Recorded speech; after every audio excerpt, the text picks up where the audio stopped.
Hey, it's Danielle over at DIYDanielle.com, and today I'm going to show you the number one thing I've done on my farm to make my life a ton easier. And yeah, wish I had done a few more of them. So let's talk about frozen troughs. So I started with one big field. Now I have two fields for the horses because the horses, two of them get picked on, so now they have their own field.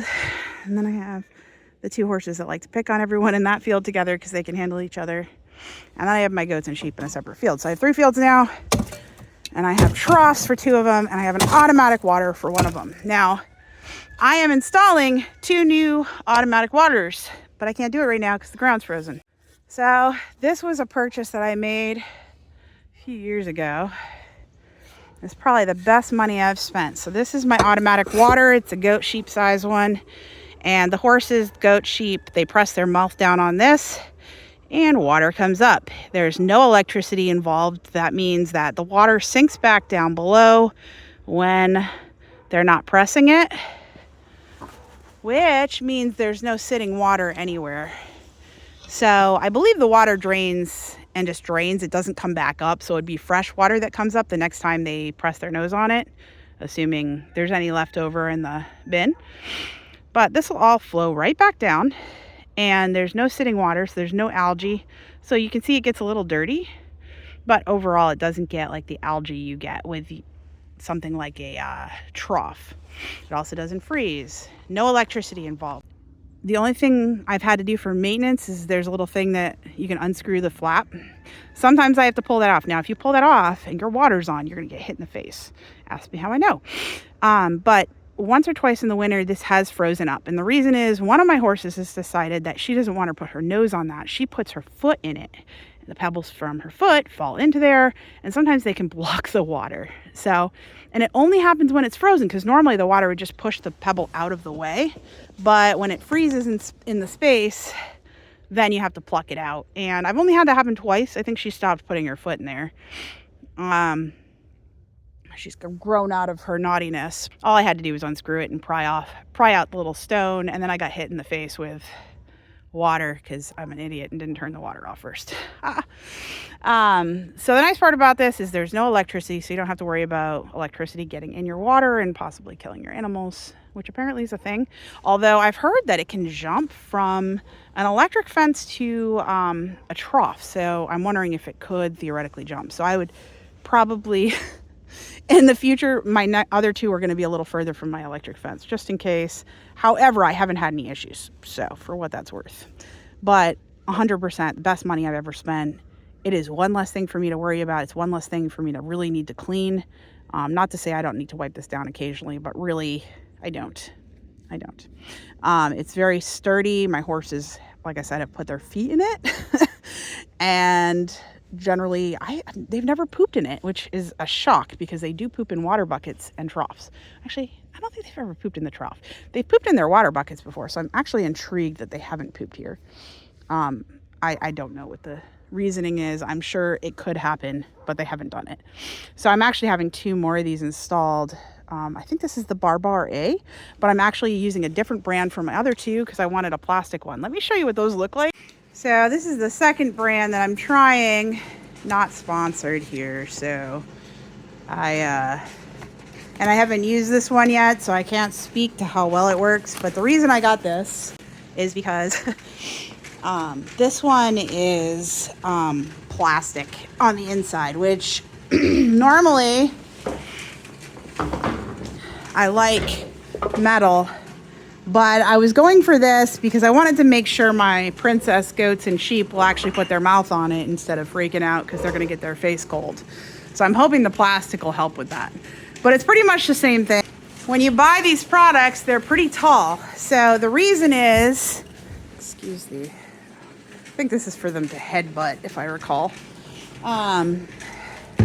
So the reason they're so tall is because a good portion is underground, at least if you have a deep frost line. Our frost line, I want to say, is like 2 or 3 feet. I could be wrong. We're in Maryland, but depending on how cold your area gets, you'll have a different frost line and you'll need a different size one. Obviously, this is really large, but a good portion is going to be underground, so that way the goats and sheep can still reach it. So it should be you know, yay high or so above ground. The rest is all underground, and that's the reason the water doesn't freeze, because it's all the way at the bottom where the ground isn't frozen. It's not at the top. So that's what it looks like. The second one, I'll try to do a video of both of these, comparing the two once these are in. But of course, again, frozen ground, it's like 10 degrees. Even the water inside my house is having issues. So it's been a good time this week. So yeah, but I love these things. They are worth every freaking penny. There's a billion different brands, but they save a ridiculous amount of time, and they make it so much easier to have a farm. So the only thing I will say about these waters is that I do wish they made something that was usable for dogs and chickens, or small animals. Man, it would be so nice if there was something easy for small animals that I could attach. I have small heated water bowls, but I don't love using anything with electricity.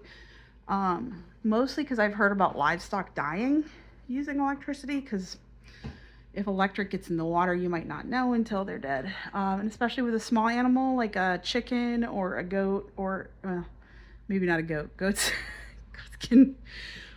are goats. But like a guinea pigs or rabbits, like it would be nice if there was some better options. Dogs as well, cats. We have a barn cat that comes and goes and does his own thing. But overall, I like to see more options from some of these brands.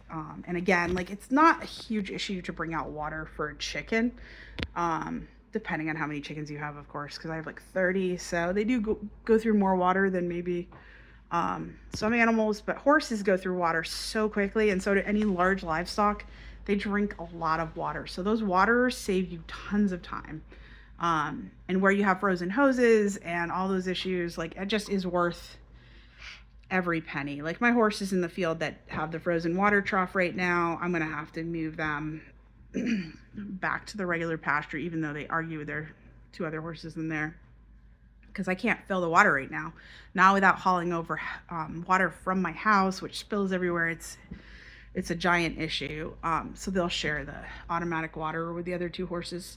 Again, the main issue is horses, sheep, goats, cows. They go through water so quickly.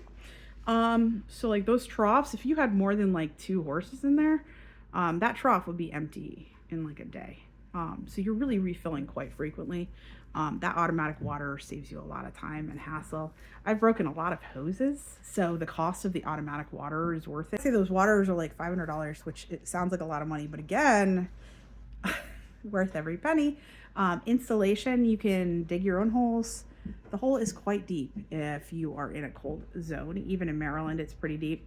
I have hired this job out because if I pay for the equipment and I have it delivered, it's going to cost me at least $2,000. And at that point, I might as well have someone else do it, especially because if I don't get to it in like the week time that I have the rental for, then it's going to cost me even more money for the rental. And that doesn't make any sense. Like, I would rather pay someone else than pay twice as much to do it myself. And that's just an equipment issue. So I know that like if I had rented the equipment for this week, not knowing it was going to be cold, and then I wouldn't be able to dig, or that Miss Utility wouldn't show up, I would be sitting on $1,000 rental for a week. And it doesn't make any sense. It was not that expensive to have someone else dig the holes for it. They know what they're doing. I'm not messing around. They're licensed. It's the right way to go. And again, if you know what you're doing and you have the equipment, 100% go for it. It's worth DIYing. But I can't. It 100% worth every single penny. Best investment I've ever made on my property. So I hope this was helpful. Again, I'll try to do a video comparing the two once they're all installed someday when it's warm again. But have a great day. Take care. Thanks so much for watching. Make sure to subscribe and visit my blog DIYDanielle.com for more information. Take care.